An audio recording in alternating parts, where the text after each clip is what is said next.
The cabin lights glowed dim against the narrow aisle as passengers settled into their seats, unaware that Flight 782 to New York was seconds away from becoming the center of a storm no one would forget. Marcus Reed adjusted his tailored gray suit and glanced at his watch. Boarding had just finished. The overhead bins clicked shut one by one. Across the aisle, a mother buckled her daughter in. A businessman scrolled through emails. Everything felt ordinary, until it wasn't. Captain Daniel Hoppus stood at the cockpit entrance, scanning the cabin with a tight jaw. His eyes stopped on Marcus. "Excuse me," Harper called out, voice firm. "You, sir, in the gray suit? I need to see your boarding pass." Several heads turned.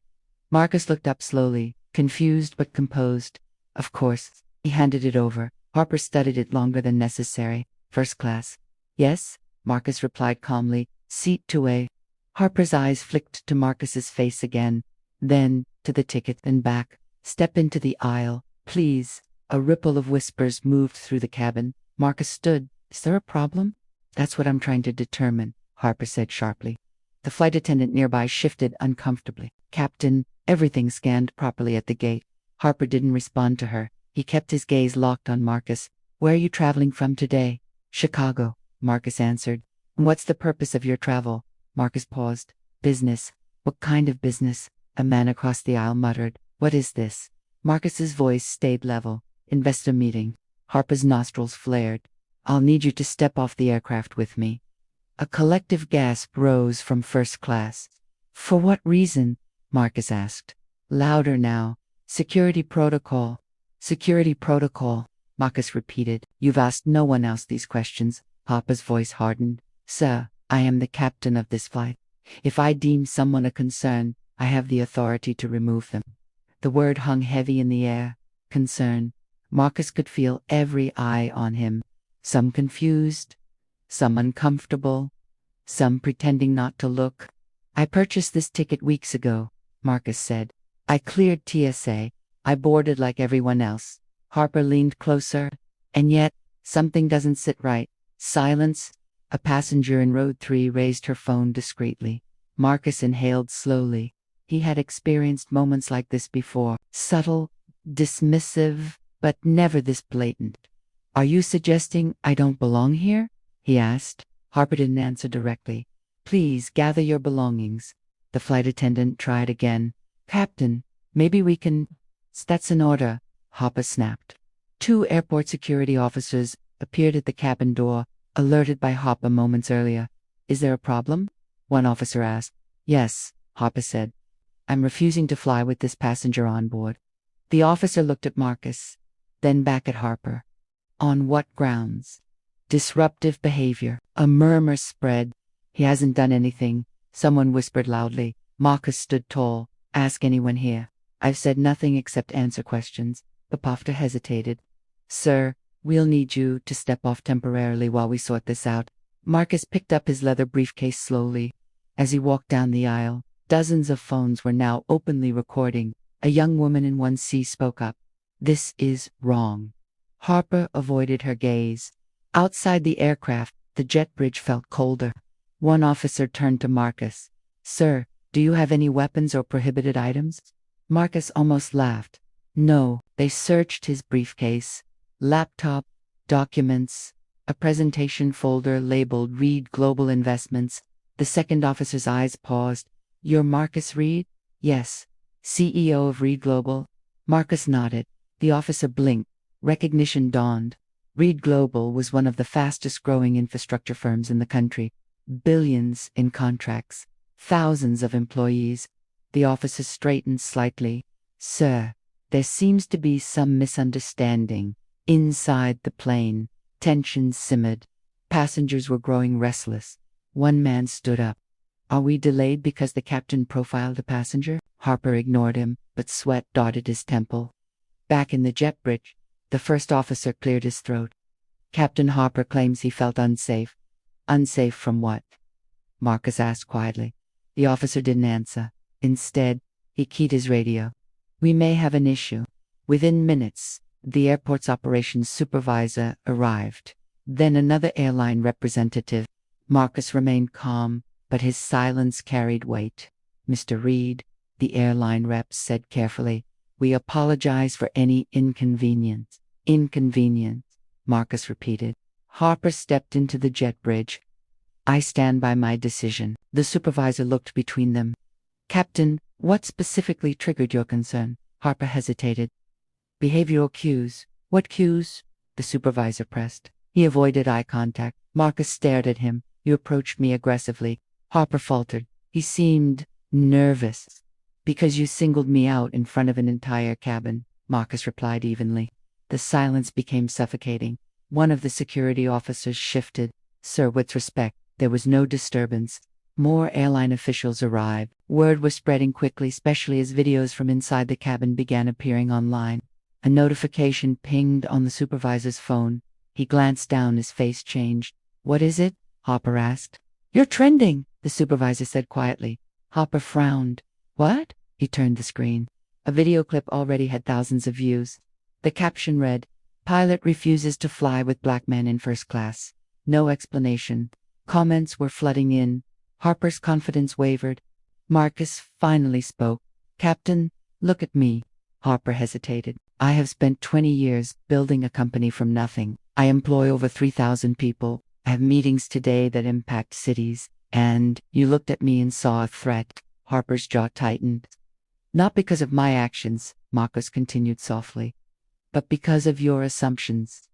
The supervisor stepped forward. Captain Harper, we need you to step aside. What? Harper snapped. Pending review. Inside the aircraft, passengers were now refusing to sit down. Several demanded answers. One elderly man said loudly, If he doesn't fly, neither do we.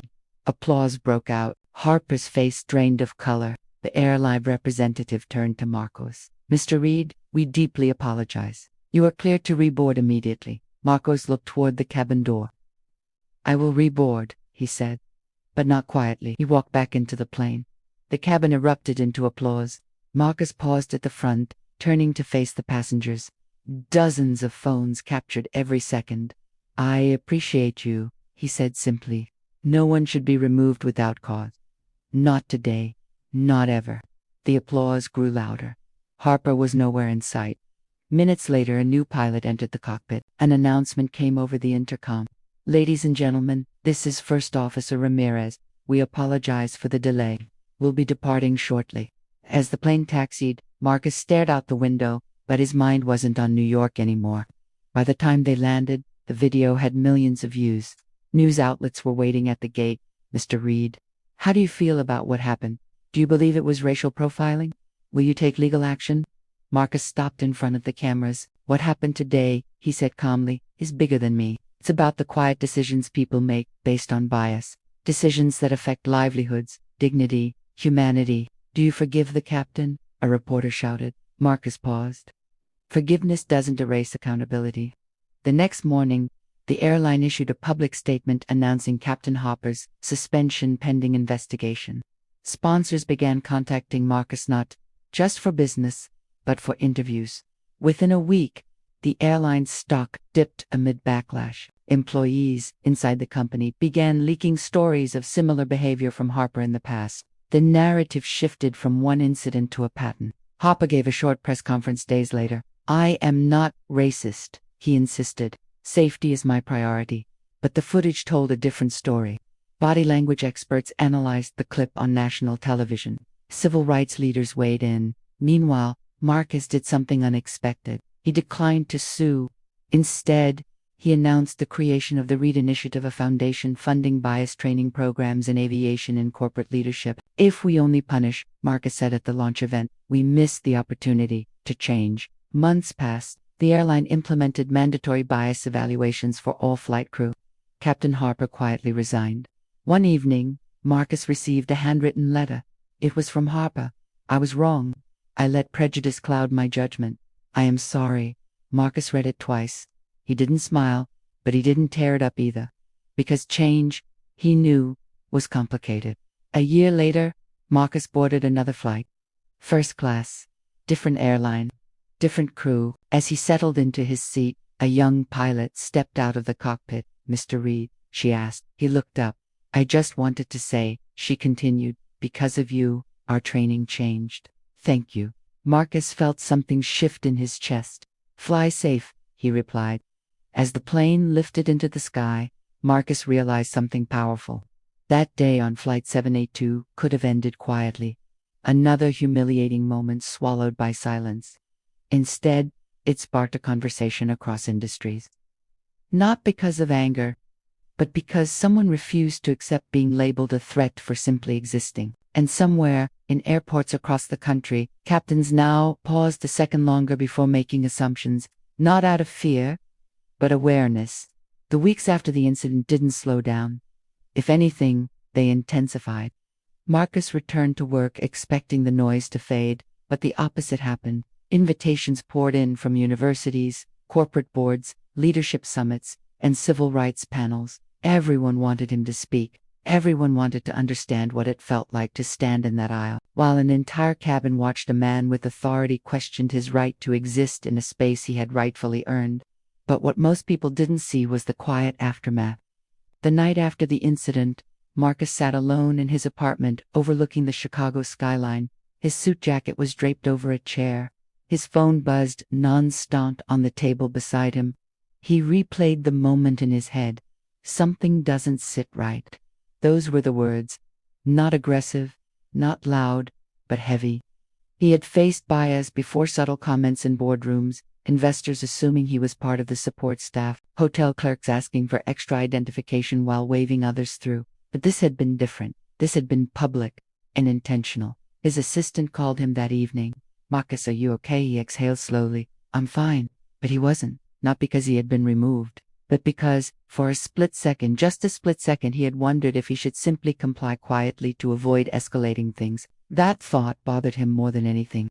The next morning, he called an emergency executive meeting at Reed Global. When the leadership team gathered, he didn't talk about lawsuits or revenge. He asked a single question: "How many of you have experienced something similar and never said anything?" The room was silent at first. Then one hand rose. Then another. Then nearly half the room. Stories followed. An executive stopped by police outside his own office building 3 times in 1 year. A senior engineer mistaken for catering staff at an industry gala. A vice president asked if she was really qualified despite 2 Ivy League degrees. Marcus listened to every word. By the end of the meeting, he understood something clearly. Flight 782 wasn't an isolated incident. It was a mirror. And mirrors force people to see what they'd rather ignore. Meanwhile, public pressure mounted on the airline. Advocacy groups demanded transparency. Internal investigations uncovered emails from former employees who described Harper as overly suspicious of certain passengers. Training documents were leaked. They revealed outdated behavioral profiling models that relied heavily on vague interpretations rather than evidence-based assessment. News anchors debated whether implicit bias could truly be separated from safety decisions. Marcus was invited onto a live national broadcast. The host leaned forward. "Do you believe Captain Harper feared you?" Marcus didn't hesitate. "I believe he feared what he assumed about me." The clip went viral again. But not everyone supported him. Online comments ranged from supportive to vicious. Some accused him of exaggerating. Some insisted the captain had every right. Some told him to move on. He read none of them personally, but his team briefed him on the tone. He nodded once. Change was never comfortable.